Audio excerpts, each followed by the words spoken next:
தேனியில் அகில இந்திய ஃபார்வர்ட் பிளாக் கட்சியின் ஆலோசனைக் கூட்டம் நடைபெறும் இடத்துக்கு சென்ற அதிருப்தி மாவட்ட செயலாளர் சக்கரவர்த்தி தனது ஆதரவாளர்களுடன் உள்ளிருப்பு போராட்டத்தில் ஈடுபட்டார். அப்போது அவர்களை வெளியேற்ற போலீசார் முற்பட்ட போது இரு தரப்புக்கும் இடையே தள்ளுமுள்ளு ஏற்பட்டது. இதுகுறித்தான கூடுதல் விவரங்களை தர இருக்கிறார் செய்தியாளர் பாலாஜி. வணக்கம் பாலாஜி, விவரங்கள்.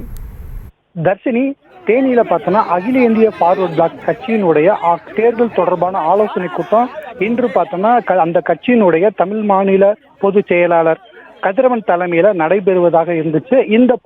இந்த ஆலோசனை கூட்டத்துல தேனி மாவட்ட செயலாளர் சக்கரவர்த்திக்கு அழைப்பு விடுக்கவில்லை.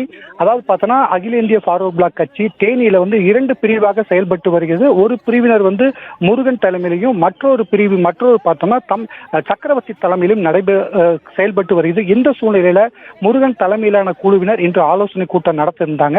இந்த ஆலோசனை கூட்டம் நடத்துவதை அறிந்த சக்கரவர்த்தி தலைமையிலான குழுவினர் அந்த முருகன் குழு வருவதற்கு முன்பே அந்த மண்டபத்தில் போய் உள்ளே அமர்ந்திருந்தாங்க.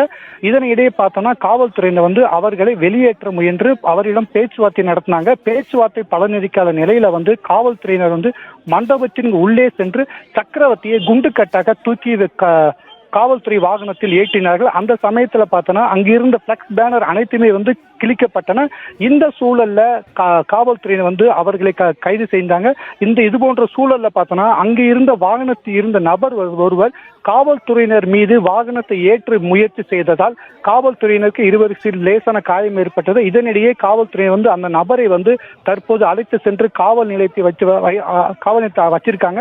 தற்போது பார்த்தோன்னா இந்த பகுதியில் கூடுதலாக போலீஸ் குவிக்கப்பட்டு ஒரு பரபரப்பான சூழலை இந்த பகுதியில் காணப்படுகிறது. தர்ஷினி, விவரங்களுக்கு நன்றி.